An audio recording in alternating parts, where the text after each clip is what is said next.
¿Alguna vez te has preguntado cómo una sola vida puede cambiar el curso de la historia humana? Cómo un hombre nacido en un humilde pesebre hace 2000 años atrás ha transformado más vidas, inspirado más amor y generado más esperanza que cualquier otra persona que jamás haya vivido. Su nombre está en los labios de más de 2.000 millones de personas hoy en día y la fecha de su nacimiento marca el calendario que gran parte del mundo utiliza. Bienvenidos a este primer episodio de un largo viaje donde vamos a estar explorando la persona más fascinante que jamás haya caminado sobre la tierra, Jesús de Nazaret. Mi nombre es el pastor Otoniel Font y en los próximos minutos vamos a descubrir quién es verdaderamente Jesús. No el Jesús de los estereotipos o las imágenes religiosas, sino el Jesús vivo que sigue transformando corazones en el día de hoy. Tanto si eres un seguidor de Jesús como hace años, o solo tienes curiosidad, o incluso si eres escéptico sobre sus afirmaciones, te invito a que abras tu corazón mientras comenzamos este viaje tan importante. Porque la realidad es que encontrarse con Jesús nunca deja a nadie igual. Comencemos con una verdad inanegable, no se puede negar. Jesús existió históricamente. No estamos hablando de un mito o una leyenda. Estamos hablando de un hombre real que respiró nuestro aire, que caminó por nuestras calles y alteró el curso de la historia humana para siempre. Pero lo extraordinario de Jesús no es que simplemente existiera, sino el quién él afirmó quién él era. El Evangelio de Juan comienza con estas palabras asombrosas. En el principio ya existía el Verbo y el Verbo estaba con Dios y el Verbo era Dios. Y el Verbo se hizo carne y habitó entre nosotros y hemos contemplado su gloria, gloria como del unigénito del Padre, lleno de gracia y de verdad. Este es quizás una de las declaraciones más revolucionarias de la historia.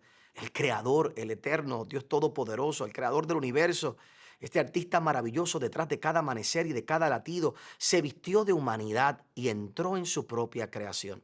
El infinito se hizo finito. El Eterno entró en el tiempo. El que sostiene las estrellas se hizo tan pequeño que necesitaba que alguien lo sostuviera en sus brazos. Y la pregunta es ¿por qué? Y la respuesta es por amor, por ti y por mí. El cristianismo no es primordialmente una filosofía o un sistema moral, sino una relación con una persona divina que entró en nuestra historia. Todo gira alrededor de Jesús. Quítalo y todo el edificio se derrumba. Y aquí es lo más sorprendente. Jesús mismo afirmó ser divino. No fue una idea que sus seguidores inventaron después de él. Él dijo, yo y el Padre somos uno. Una declaración tan escandalosa para los oídos de los judíos de aquellos tiempos, que intentaron apedrearlo porque simplemente decían que era blasfemia. Cuando Felipe le pidió que les mostrara al Padre, Jesús le respondió, ¿tanto tiempo llevo con ustedes y todavía no me conoces, Felipe? El que me ha visto a mí, ha visto al Padre. No son las palabras de un simple maestro moral, son palabras de alguien que es o bien el mayor engañador de la historia, o un lunático delirante, o exactamente quien él afirmó ser, el Dios encarnado. La maravilla de Jesús es que esta figura trascendente, nuestro Dios eterno, nació en las circunstancias más humildes. El arquitecto del universo apareció como un indefenso bebé en un establo, envuelto en pañales y acostado en un pesebre. La primera cuna para el Rey de Reyes no fue de oro, sino de paja. Su nacimiento ocurrió en Belén, tal como habían predicho los profetas siglos antes. Habían dicho, pero tú, Belén Efrata, aunque eres pequeña entre los clanes de Judá, de ti saldrá el que será el gobernante de Israel, cuyos orígenes son desde tiempos antiguos, desde los días de la eternidad. Así dijo el profeta Miqueas. Los primeros años de Jesús están mayormente velados en el silencio, excepto por un incidente cuando tenía 12 años y asombró a los maestros religiosos en el templo con su comprensión y con las preguntas que hacía. Lucas nos dice simplemente que Jesús crecía en sabiduría, en estatura y en gracia para con Dios y para con los hombres. A la edad de aproximadamente 30 años, Jesús comenzó su ministerio público. El momento decisivo llegó cuando se bautizó en el río Jordán. Aunque no tenía pecado, se sometió al bautismo en solidaridad con nosotros. En ese momento extraordinario, el cielo se abrió. El Espíritu Santo descendió sobre él como una paloma y se oyó la voz del Padre que decía, este es mi Hijo amado, en quien tengo complacencia. Después del bautismo, Jesús fue conducido al desierto donde fue tentado por Satanás durante 40 días. Allí demostró su perfecta obediencia donde nosotros habríamos fallado. Él rechazó cada tentación con la palabra de Dios. Donde Adán cayó en un jardín de abundancia, Jesús triunfó en un desierto de escasez. Donde Israel falló en su peregrinaje de 40 años en el desierto, Jesús venció en 40 días. El ministerio público de Jesús duró solo 3 años, pero en ese breve tiempo redefinió completamente lo que significa ser humano y lo que significa conocer a Dios. Su enseñanza trascendía lo que el mundo había escuchado. Mientras los maestros religiosos citaban a otras autoridades, Jesús hablaba con autoridad propia. Él decía: han oído que se dijo, pero yo les digo. No hablaba como alguien que interpretaba la ley, sino como alguien que era el mismo legislador. En el Sermón del Monte, Mateo 5 al 7, ese sigue siendo uno de los discursos más poderosos. Es un discurso ético y es más revolucionario que cualquier otro discurso que se ha pronunciado jamás. En él, Jesús invierte completamente nuestros valores mundanos. Él dice: los pobres en espíritu son bendecidos, no son los orgullosos. Él dice: los mansos heredarán la tierra, no son los agresivos. Los pacificadores son hijos de Dios, no los belicosos. Debemos amar a nuestros enemigos, no solo a quienes nos aman. Pero Jesús no solo proclamaba el reino de Dios, sino que lo manifestaba. Sus milagros no eran simples exhibiciones de poder, sino señales del nuevo mundo que estaba interrumpiendo e irrumpiendo en el nuestro. Cuando sanaba a los enfermos, restauraba no solo los cuerpos, sino sus vidas enteras. Y cuando expulsaba demonios, declaraba que el reino de la oscuridad estaba siendo despojado. Cuando alimentó a las multitudes, demostró que su reino es un reino de abundancia para todos. Ahora, quizás lo más revolucionario del ministerio de Jesús fue con quien él eligió asociarse. En una cultura obsesionada con la pureza ritual y el estatus social, aunque no lo creas, así pasaba en los tiempos de antes, Jesús tocaba a los intocables. Él comía con los recaudadores de impuestos y con los pecadores. Él conversaba con una mujer samaritana junto a un pozo, rompiendo todas las barreras, tanto étnicas como de género. Permitió que una mujer con una mala reputación lavara sus pies con sus lágrimas y los secara con sus cabellos, para escándalo de los que estaban allí, que eran sumamente religiosos y que pensaban que eran las personas que tenían la franquicia de la verdad. En un mundo donde la religión a menudo se había convertido en un sistema de exclusión y de superioridad moral, Jesús presentó un camino radicalmente inclusivo, donde la gracia, no el mérito, determinaba quién podía acercarse a Dios. Las multitudes se maravillaban porque nunca habían visto a nadie como él. Y los fariseos se indignaban porque amenazaba su sistema. Los pobres y los marginados se regocijaban porque finalmente alguien los veía como alguien valioso. Pero el propósito central de la venida de Jesús no fue simplemente enseñar o sanar, por extraordinario que fueran estos ministerios y estas cosas que él hacía. Como él mismo declaró: el Hijo del Hombre no vino para ser servido, sino para servir y para dar su vida por rescate de muchos. La misión redentora de Jesús siempre apunta hacia la cruz. A diferencia de otros líderes religiosos que murieron por causas incidentales a su mensaje, la muerte de Jesús fue el punto culminante de su mensaje. No fue un trágico accidente, sino fue el propósito mismo por el cual él se encarnó.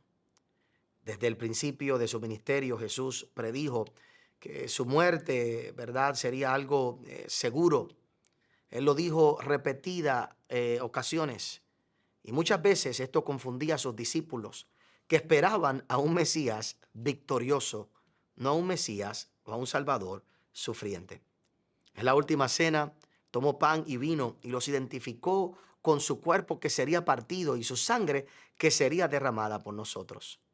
La crucifixión de Jesús fue simultáneamente el momento más oscuro de la historia humana y también la hora más brillante, la hora más luminosa. En la cruz vemos la más terrible expresión del pecado humano al crucificar al Hijo de Dios.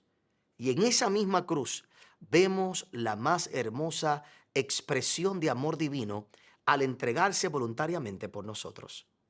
En la cruz, el cielo besó la tierra, La justicia y la misericordia se encontraron y el amor perfecto absorbió la ira perfecta y lo hizo por ti y por mí. Como dice Isaías 53, el verso 5, Él fue herido por nuestras rebeliones, molido por nuestros pecados. El castigo de nuestra paz fue sobre Él y por su llaga fuimos nosotros curados. Pero la historia no termina con la cruz. 3 días después ocurrió lo impensable. La tumba se quedó vacía. Jesús resucitó de entre los muertos, tal como Él lo había dicho. La muerte, el enemigo final e invencible de toda la humanidad, fue derrotada ese día. El pecado que había esclavizado a la raza humana desde Adán fue vencido. El dominio de Satanás fue quebrantado. Oiga, hermanos, la resurrección no fue un simple regreso a la vida terrenal, sino la inauguración de una nueva creación. Jesús no solo revivió, Él fue transformado. Y esa misma transformación es la que nos promete a nosotros.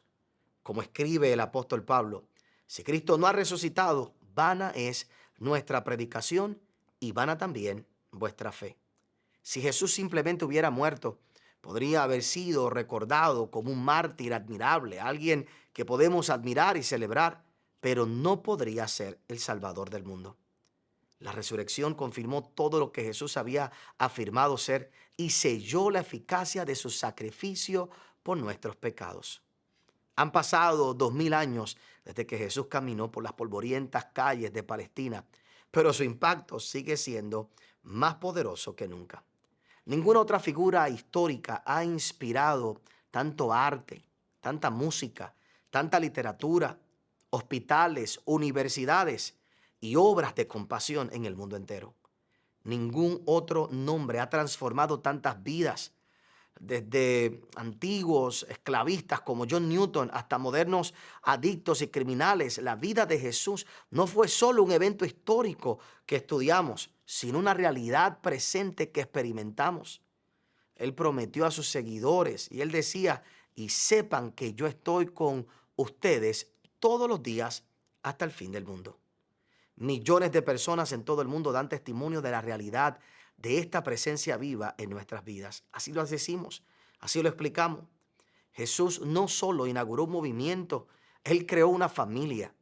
Oiga bien, la iglesia, con todas sus imperfecciones, sigue siendo el cuerpo de Cristo en la tierra, continuando su ministerio de reconciliación, sanidad y esperanza.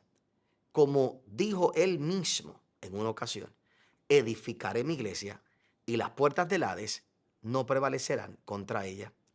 El reino que Jesús inauguró sigue expandiéndose no por la fuerza de las armas, sino por la persuasión del amor. En un mundo de violencia, Él ofrece paz. En un mundo de mentiras, Él ofrece verdad. En un mundo de desesperación, Él ofrece esperanza. En un mundo de muerte, Él ofrece vida eterna. Hoy Jesús sigue llamando a las personas para que le sigan, no a una religión, sino a una relación, no a un conjunto de reglas, sino a una vida de libertad, no a la culpa y la vergüenza, sino a la gracia y la verdad. Entonces, ¿quién es Jesús? Bueno, muy sencillo, es Emmanuel, Dios con nosotros, que atravesó el velo entre el cielo y la tierra para rescatarte a ti y a mí. Es el maestro perfecto que no solo enseñó la verdad, sino que es la verdad encarnada. Es el médico divino que sanó tantos cuerpos como también sanó muchas almas. Es el sacrificio perfecto que cargó con todos nuestros pecados. Es el Rey resucitado que ha vencido a la muerte y nos ofrece vida eterna. Pero más allá de todos estos títulos y logros, Jesús quiere ser tu Salvador personal y tu amigo cercano. Él no vino a establecer una religión, sino a restaurar una relación.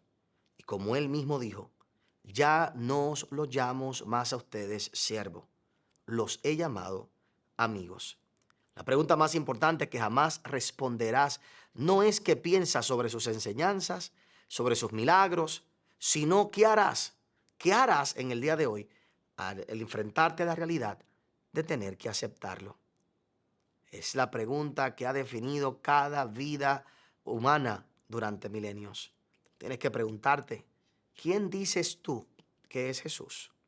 Hoy puedes seguir existiendo ¿verdad? Con Jesús. Tú puedes seguir viviendo con Jesús a distancia, como una figura histórica interesante, un concepto religioso abstracto. O puedes experimentar la realidad transformadora de su presencia viva en tu vida. Como Él prometió, mira, yo estoy a la puerta y llamo. Si alguno oye mi voz y abre la puerta, entraré a Él y cenaré con Él y Él conmigo. La puerta de tu corazón solo se abre por dentro. Jesús no la fuerza. No necesitas limpiar tu vida primero, ni entender toda la teología, ni merecer su amor. Solo necesitas invitarlo a entrar tal y como eres. ¿Por qué no hacer esa oración ahora mismo? Simplemente haz esto conmigo, repite conmigo. Jesús, creo que eres el Hijo de Dios. Gracias por morir por mis pecados. Perdóname y entra en mi vida. Quiero conocerte no solo como una figura histórica, sino como mi Salvador y mi Señor. Amén. Si tú has hecho esta oración por primera vez, bienvenido a la familia de Dios. Esto es solo el comienzo de una aventura maravillosa en tu vida. En los próximos días continuaré compartiendo contigo ideas como esta para mostrarte quién es Jesús y que aprendas a amarlo tanto como yo lo amo. Si este mensaje ha tocado tu corazón y si has tomado esa decisión en el día de hoy, por favor, escríbelo en los comentarios. No olvides suscribirte también aquí a nuestro canal y ser parte de todo lo que estamos haciendo. Gracias por acompañarnos en este tiempo tan especial. Gracias por ser parte de todo este tiempo y recuerda que conocer a Jesús no es solo adquirir información, sino experimentar transformación. Así que te veo en la próxima.